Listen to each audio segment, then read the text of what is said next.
शांति सरोवर मंजन कीजिए। गुरुदेव कह रहे हैं कि ये सत भक्ति प्राप्त करने के बाद में भगत को शांत प्रिय हो जाना चाहिए। भगत को बात बात पे गुस्सा करना, लड़ाई झगड़ा करना, मन मुटाव करना, फालतू की टेंशन लेना, किसी को देना, किसी को दुखी करना, इन सब कुकर्मों से, इन सब घटिया विचारों से भगतों को दूर हो जाना चाहिए और शांति रूपी सरोवर में भगत को मंजन करना चाहिए, अर्थात स्नान करना चाहिए। यानी भगत को शांति प्रिय हो जाना चाहिए। ये आरती मिलने के बाद, ये सत भक्ति मिलने के बाद और ऐसा शीतल सतगुरु मिलने के बाद, यानी गुरुदेव कह रहे हैं कि तुम्हारे अंदर बदलाव आना चाहिए।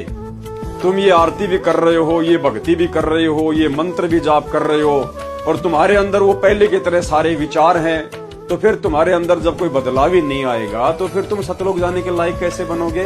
तो परमात्मा कहते हैं अब भगत के अंदर बदलाव भी आ जाना चाहिए। कुछ ऐसी परिस्थितियां जो पहले की तरह हमारे सामने प्रकट होती हैं वो काल के द्वारा की जाती हैं, काल प्रेरणा से होती है, ताकि हमारी भक्ति में बाधा उत्पन्न हो, हम उस भाव से, उस लगन से, उस श्रद्धा से भक्ति ना कर सकें, आरती ना कर सकें। इसलिए ये काल दुनिया भर की टेंशन हमारे पीछे लगा के रखता है।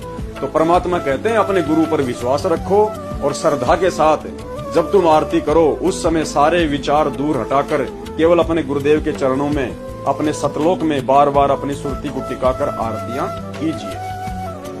तो शांति सरोवर मंजन कीजिए। भगत का स्वभाव बिल्कुल सरल हो जाना चाहिए, शांत प्रिय हो जाना चाहिए। और जत की धोती तन पर लीजिए। जत की धोती यानी भगत को जति होना चाहिए। जति का मतलब है, गुरुदेव भगवान ने आगे सरलार्थ में बताया कि यदि आप शादीशुदा हैं तो अपनी पत्नी के अतिरिक्त आपने किसी अन्य स्त्री में, सौपन में भी गलत विचार उत्पन्न नहीं करने चाहिए।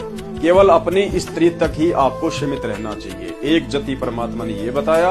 और दूसरा जति जो शादीशुदा नहीं है तो फिर उसने किसी भी स्त्री के प्रति अपने मन में गंदे विचार पैदा नहीं करने चाहिए।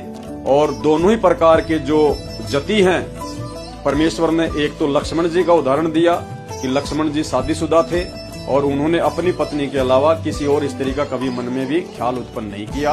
और दूसरा जो जति था हनुमान जी था, जो शादीशुदा नहीं थे और उन्होंने कभी भी किसी भी स्त्री के प्रति अपने मन में गंदे विचार पैदा नहीं किए।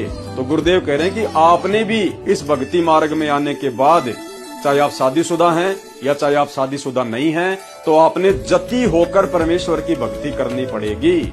अगर शादीशुदा हैं तो केवल अपनी स्त्री तक सीमित रहें और शादीशुदा नहीं हैं तो आपने बिल्कुल भी किसी के प्रति मन में कुविचार उत्पन्न नहीं करने चाहिए। उसको कहते हैं जत की धोती।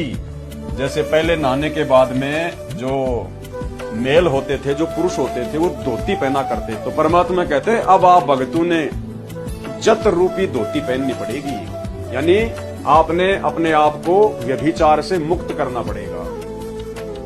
ज्ञान